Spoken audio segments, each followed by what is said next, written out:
y'all, happy Autism Awareness Month and welcome to Talks with Tania. Y'all here doing that cooking with Kaya. Y'all need to do that talking with Tania. Talks with Tania.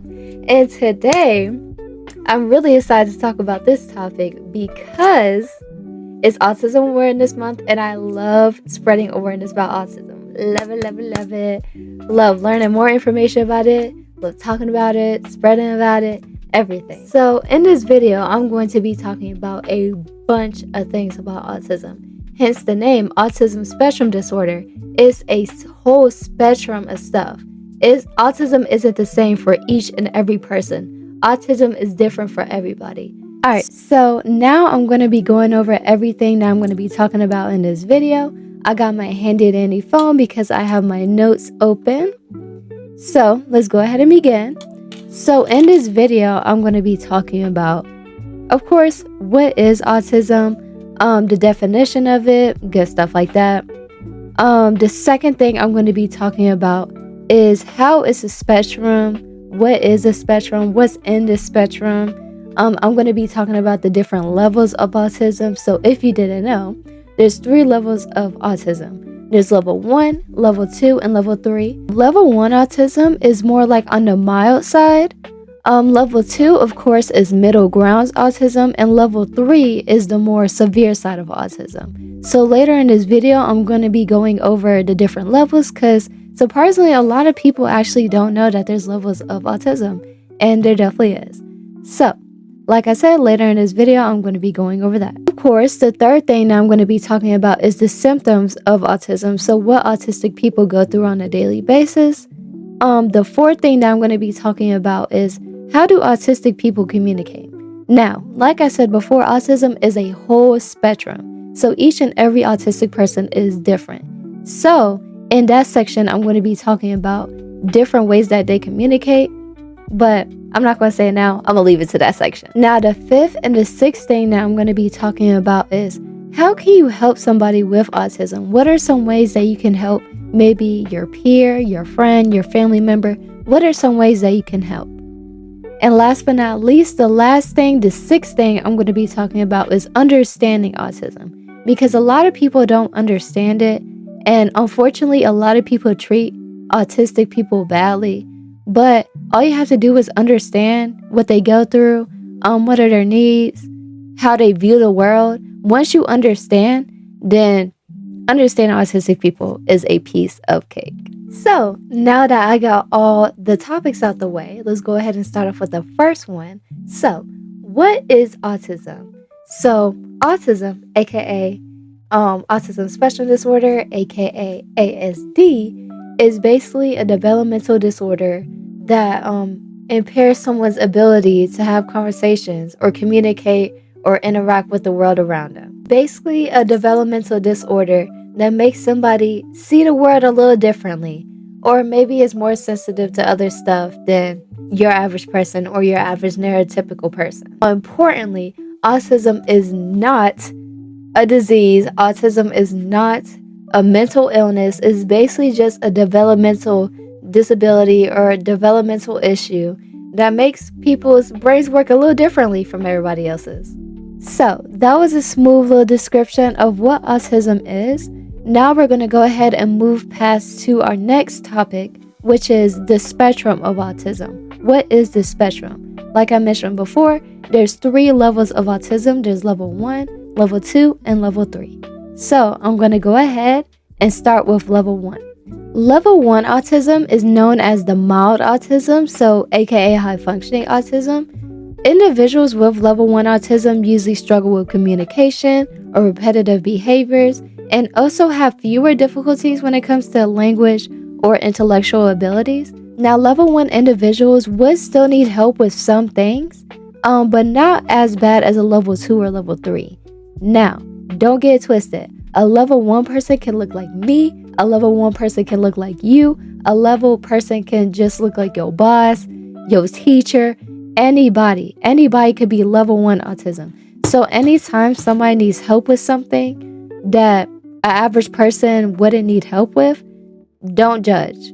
Anybody can have level 1 autism. Level 2 autism is more like on the more difficult side.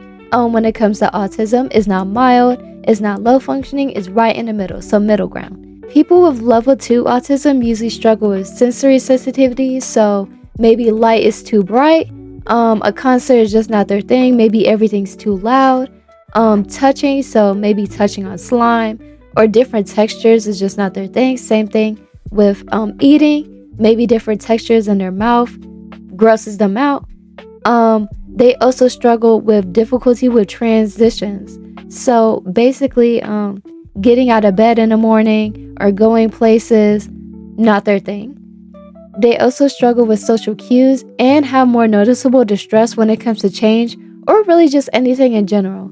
Like when you're distressed about something, you can hide it in, or like an individual can hide it in, but an individual with level 2 is more noticeable when they're in distress. So now let's go ahead and get on with level 3 autism. So level 3 autism is known as the most severe case of autism, aka low functioning autism. So individuals with low functioning or level 3 autism have severe communication issues, extreme social interaction challenges, need substantial support.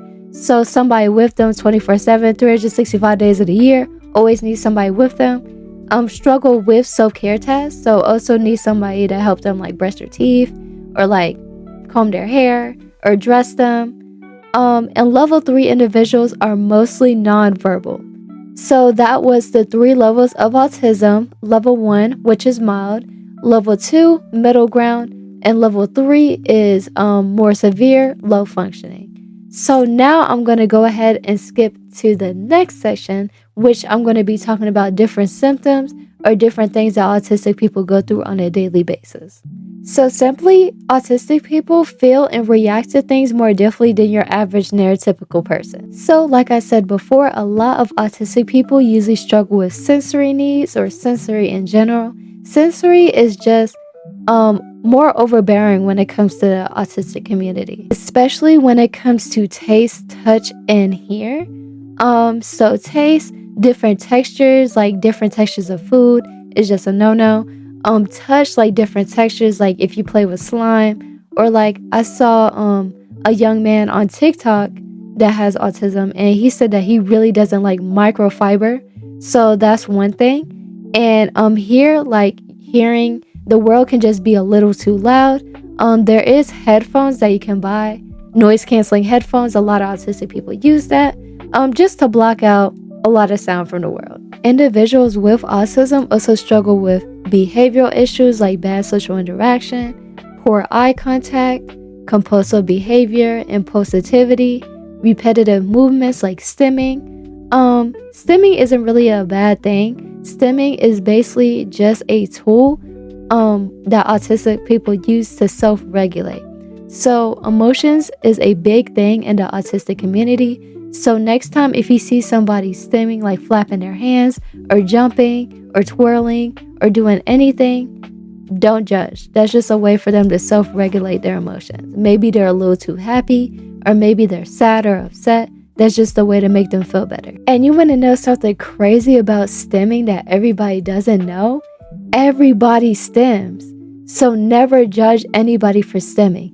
I stim, you stim, your mama stim, everybody stim. So like when you twirl your hair or when you bounce your leg, that's stimming. When you're excited and you're like jumping or squealing, that's stimming. Everybody stims. It's a normal thing. And if you didn't know that everybody stims, I'm glad to be the first person to tell you, because one of my good friends didn't even know that everybody stims. And I'm like, yes, girl, like, yes, like, girl, if you need a stem, do your thing. Like, but yes, everybody stims. Everybody stims. Even like the littlest stuff, everybody stims. Alright, so now that we're done with that, I'm going to go ahead and go on to the next section. I'm going to be talking about how autistic people communicate differently. Alright, so this section is going to be short and sweet because there are a couple ways that nonverbal people communicate. Alright, so different ways that nonverbal autistic people communicate is some of them use something called a AAC device, which is a device, kind of looks like an iPad, where there's pictures of different things on the screen, and all they have to do is click on it, and the iPad will say what the object is. So say for instance, it's a picture of a cookie. They click on it, it says cookie. You get what I mean?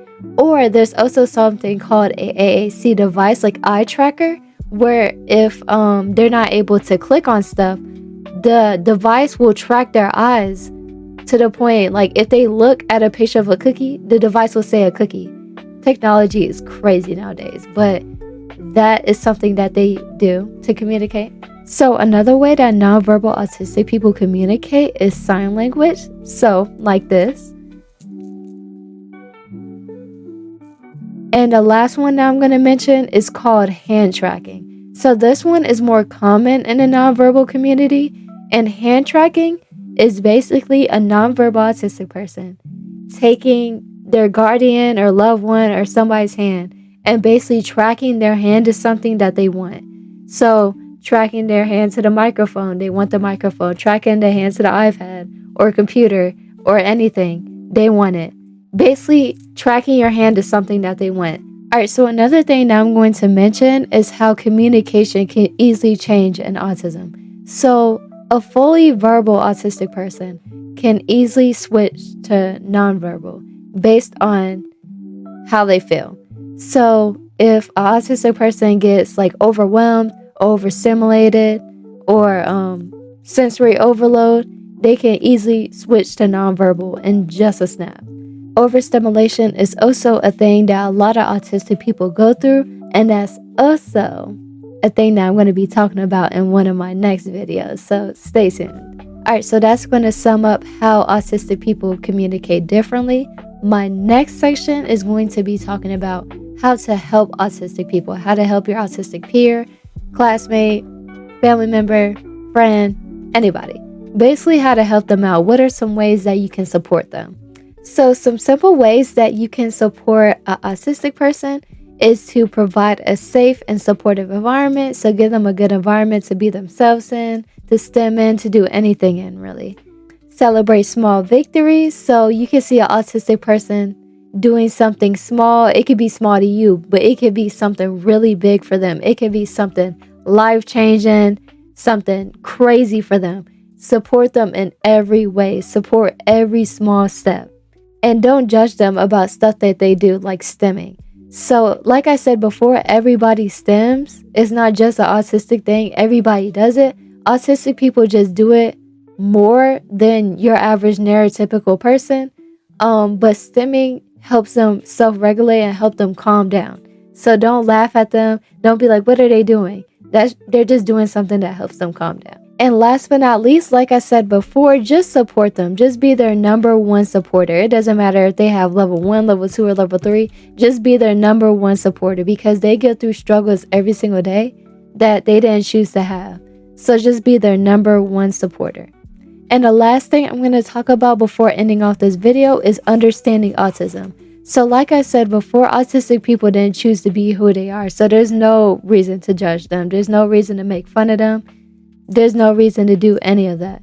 The only thing that you really should be doing is doing your research, doing everything that you need to know, because autistic people is no different from us.